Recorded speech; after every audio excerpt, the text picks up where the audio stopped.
Making sourdough is not necessarily hard. There is a little bit of time involved, but this is how I do it. I use a food scale and it is pretty effective. I start with 90 grams of starter and then I add in 385 grams of lukewarm water. I mix it. I kind of set it aside so that it can kind of loosen up and be a little bit more mixable.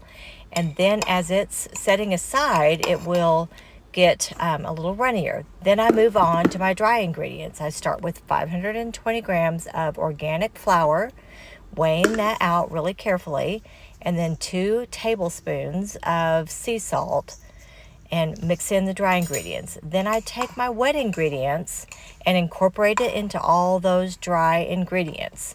It'll take a little bit of time to mix it in, and the word shaggy is a word that you'll see all over the sourdough community. Here in a second, you'll see what I mean.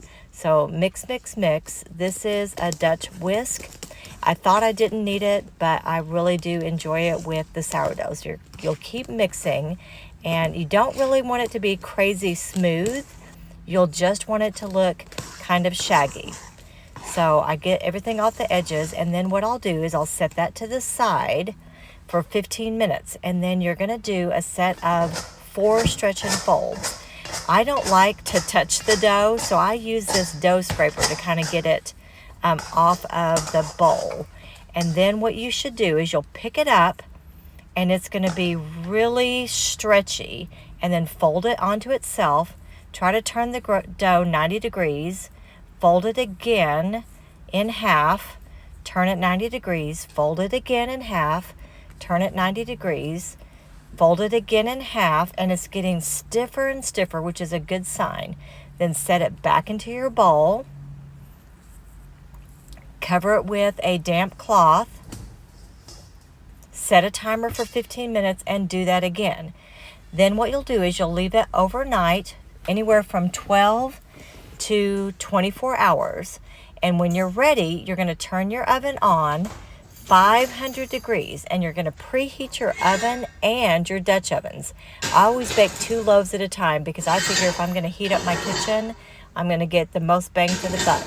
So you need a covered baker of some sort. I use a Dutch oven. And after it is preheated, or while it's preheating, you're going to take your dough that has sat, and normally it should be about double, and you're going to put it out onto some sort of floured surface. Some people will put it directly on their counter. I'm going to put it on a cutting board just because I feel like I can then clean it up a little bit better, but the counter works just fine. So take all that dough out, put it onto a floured surface, and you're going to pull it until it's sort of the shape of a rectangle. I use this dough scraper. Initially, I was wasting a lot of dough, but this really gets the pan really, really clean, which is great because then you're not wasting that dough. You're also not putting that dough down your sink, into your plumbing, into your pipes. I choose to sprinkle the top a little bit with flour just to make it less sticky. It's not a necessary step.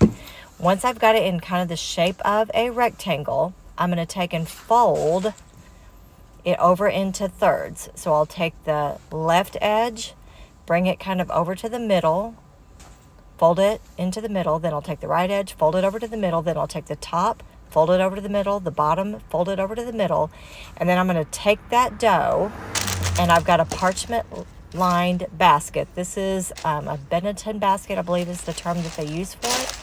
I'm going to put it in that basket. I'm going to cover it with my damp towel, and I'll put it back over on the stove while the stove is reheating. Now, as it's reheating, what I'm going to do is also score the top of that loaf of bread.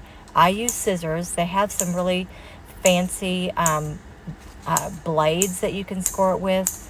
Maybe one of these days, one of my summer to-do lists is to get better at the beautiful designs, but this will do. Now, once the oven has heated for an hour, you're going to open up the oven. You're going to try to do this as quickly as possible. I'm sorry for the angle. You'll take the lids off really quick. Then you're going to grab that parchment paper, and you're going to drop the dough directly into those screaming hot Dutch ovens. So in they go. And then you'll cover them back up close the oven. You need to do this as quickly as you can because all that heat is escaping. Cover those back up, bake for 20 minutes, and then after 20 minutes, you're going to reduce the heat to 450. You'll take the lids off, and somewhere between 10 and 12 minutes, you're going to bake this a second time, just until you get like the color that you desire. Some people will tell you to go really dark brown, but that's kind of a personal preference. So after that time, you're going to open it up, turn off the oven, and you should have some beautiful loaves of bread.